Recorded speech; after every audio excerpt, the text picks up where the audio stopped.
है गाइस, एक बार फिर से आपका स्वागत है प्रतियोगिता संसार में। और आज की इस वीडियो में हम बात करेंगे भारत के भूगोल के बारे में। इसमें डिस्कस करेंगे भारत के भूगोल से संबंधित महत्वपूर्ण प्रश्न जो भी बनते हैं उनको डिस्कस करेंगे इसमें, और उन प्रश्न पर कंप्लीट डिस्कशन करेंगे। उनके बारे में जितने भी मैक्सिमम क्वेश्चन बनते हैं उसके प्रश्न से और उसके आंसर से, जो भी उसके बारे में उससे रिलेट करते हैं मैक्सिमम प्रश्न, उनको डिस्कस करेंगे। तो आइए शुरू करते हैं। और शुरू करने से पहले अगर आप चैनल पर नए हैं और अभी तक आपने चैनल को सब्सक्राइब नहीं किया है तो प्लीज़ चैनल को सब्सक्राइब कर लें। तो सबसे पहले, दक्षिण भारत की सबसे ऊंची चोटी कौन सी है? दक्षिण भारत की सबसे ऊंची चोटी है अनाईमुडी। ये अन्नामलाई हिल्स में है। वेस्टर्न घाट की जो अन्नामलाई हिल्स हैं उसकी सबसे ऊंची चोटी उसमें पड़ती है, अन्नामलाई में पड़ती है ये। और इसकी जो है ऊंची चोटी है ये है अनाईमुडी। सबसे ऊंची चोटी है ये दक्षिण भारत की। और जो अन्नामलाई हिल्स हैं इन्हें एलिफेंट हिल के नाम से भी जाना जाता है। ये वेस्टर्न घाट में पड़ती हैं। वेस्टर्न घाट जो नॉर्थ टू साउथ जो है वो 1600 किलोमीटर में फैला है। 1600 किलोमीटर लंबा है वेस्टर्न घाट। और वेस्टर्न घाट जो है, पश्चिमी घाट, जो इसको संस्कृत में इसका नाम है सह्याद्री पर्वत बोलते हैं। संस्कृत में इसको सह्याद्री पर्वत। इसमें तीन जो प्रमुख दर्रे हैं, तीन प्रसिद्ध दर्रे हैं इसमें वेस्टर्न घाट में।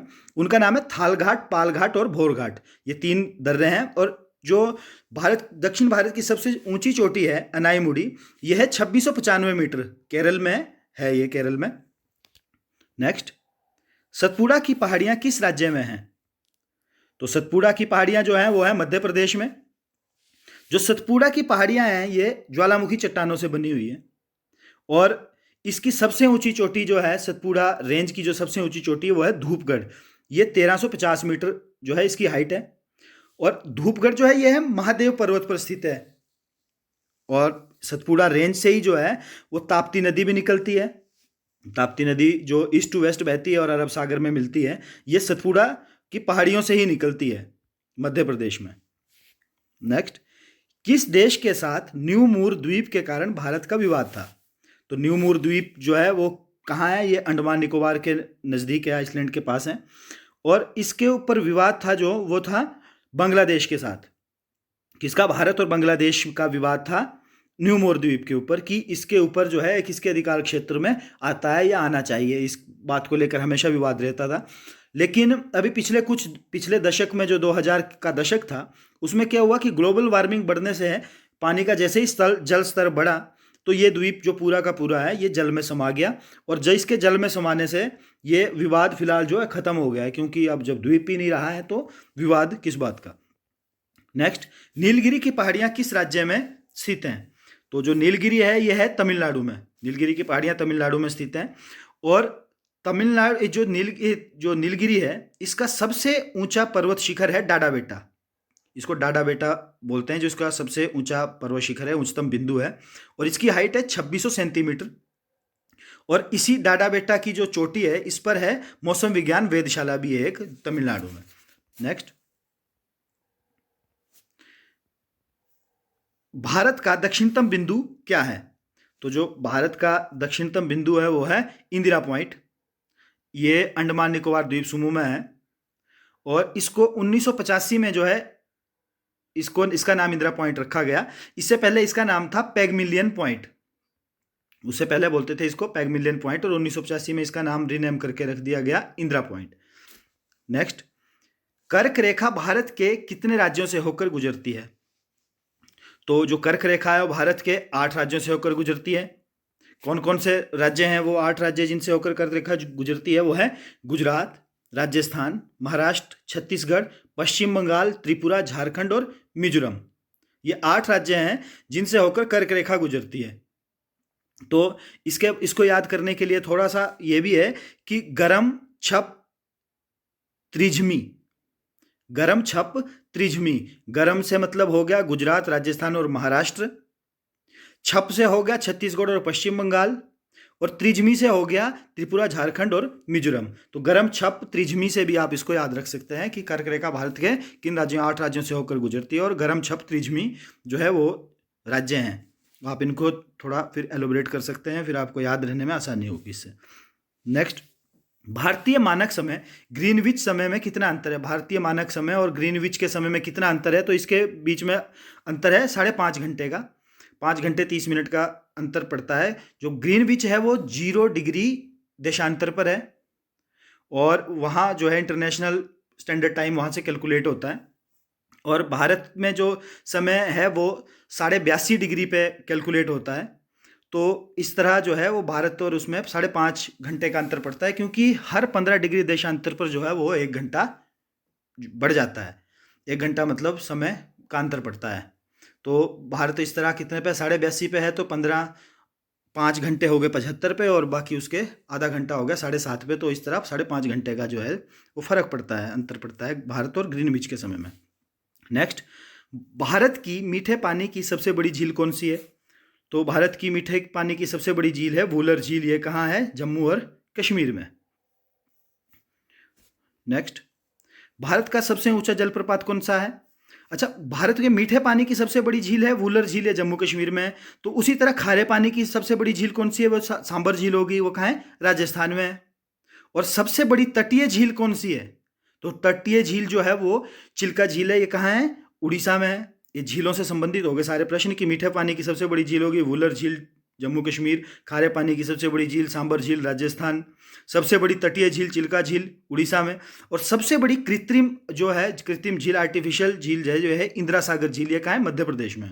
तो ये इससे भी ये सारे लगभग प्रश्न इसमें पूरे हो गए। आप इसमें थोड़ा इसको ध्यान से सुने और आपको समझ में आएगा, याद रहेगा। नेक्स्ट, भारत का सबसे ऊंचा जलप्रपात कौन सा है?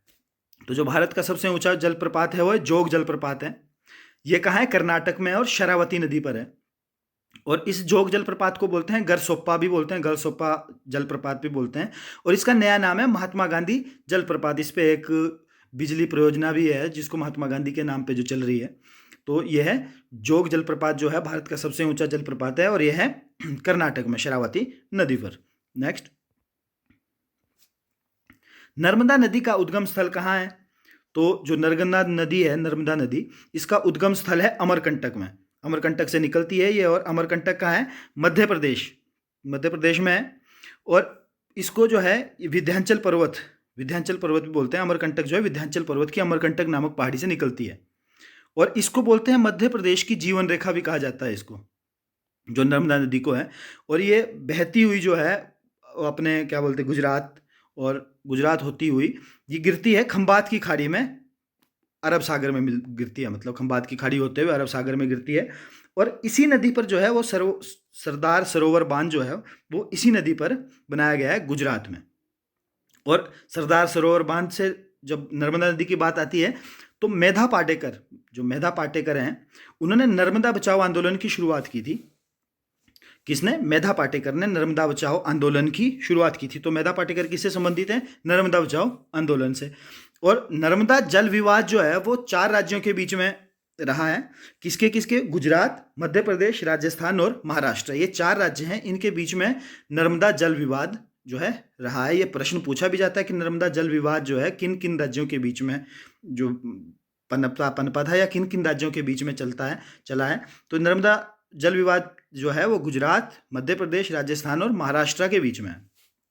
नेक्स्ट, बांग्लादेश में गंगा नदी को किस नाम से जाना जाता है? तो जो बांग्लादेश में गंगा नदी को जाना जाता है वो जाना जाता है पद्मा के नाम से। पद्मा के नाम से जाना जाता है। गंगा जो है इसका उद्गम स्रोत है, जो कहाँ से निकलती है? गंगोत्री से निकलती है, गोमुख ग्लेशियर से। गंगोत्री के पास गोमुख जो ग्लेशियर है उससे निकलती है, उत्तराखंड में। और जो गंगा है जब ये निकलती है वहां से, तो सबसे पहले क्या होता है? विष्णुप्रयाग में धौली गंगा प्लस अलकनंदा मिलती हैं। कहाँ? विष्णुप्रयाग में। अलकनंदा में आकर क्या मिलती है? अलकनंदा के तौर पे निकलती है। तो अलकनंदा में आकर मिलती है विष्णुप्रयाग में धौली गंगा। फिर कर्णप्रयाग में अलकनंदा में मिलती है पिंडर नदी। फिर रुद्रप्रयाग में मिलती है अलकनंदा में मंदाकिनी।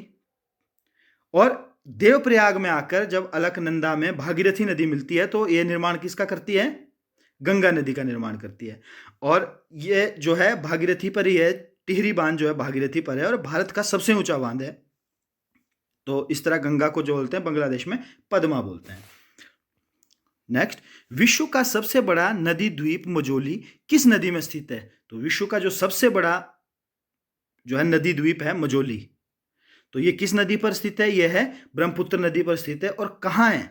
यह है आसाम में, भारत के आसाम में ब्रह्मपुत्र नदी पर है और विश्व का सबसे बड़ा द्वीप है मजोली। तो जो ब्रह्मपुत्र है ये निकलती है मानसरोवर झील, तिब्बत में मानसरोवर झील के निकट से निकलती है। और इसमें जो इसे तिब्बत में बोलते हैं सांगपो, सांगपो बोला जाता है तिब्बत में ब्रह्मपुत्र को।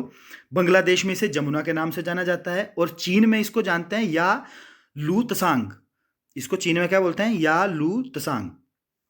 और जो ये गंगा के साथ मिल जाती है, जब ये पश्चिम बंगाल में पहुंचती है तो ये पद्मा के साथ मिलकर, जब इसको यमुना बोलते हैं और गंगा को पद्मा बोलते हैं, इसको क्या बोलते हैं? जमुना, और गंगा को बोलते हैं पद्मा। वहां मिलकर जो है दोनों मिलकर संयुक्त धारा कौन सी बनती है इनकी? मेघना। दोनों मिलकर बनाती हैं संयुक्त धारा, मेघना का निर्माण करती है। वहां से आगे फिर इसको मेघना बोलते हैं। और गंगा और ब्रह्मपुत्र मिलकर बनाती हैं विश्व का सबसे बड़ा डेल्टा। कौन सा? सुंदरवन डेल्टा, जो कहाँ है? भारत में है। ये विश्व का सबसे बड़ा डेल्टा है, सबसे उपजाऊ डेल्टा भी है। तो ये कौन सी नदियां मिलकर बनाती हैं? गंगा और ब्रह्मपुत्र। तो आज की इस वीडियो में इतना ही। उम्मीद करता हूं कि आपको मेरे द्वारा ये बनाई गई वीडियो पसंद आई होगी। अगर आपको वीडियो पसंद आई है तो प्लीज़ इसे लाइक कर दीजिए, शेयर करना भी ना भूलें। इसको शेयर भी करें ताकि ज़्यादा से ज़्यादा लोगों तक ये पहुंच सके। और अगर आप मेरे चैनल पर नए हैं और अभी तक भी आपने चैनल को सब्सक्राइब नहीं किया है तो प्लीज़ चैनल को सब्सक्राइब कर दें।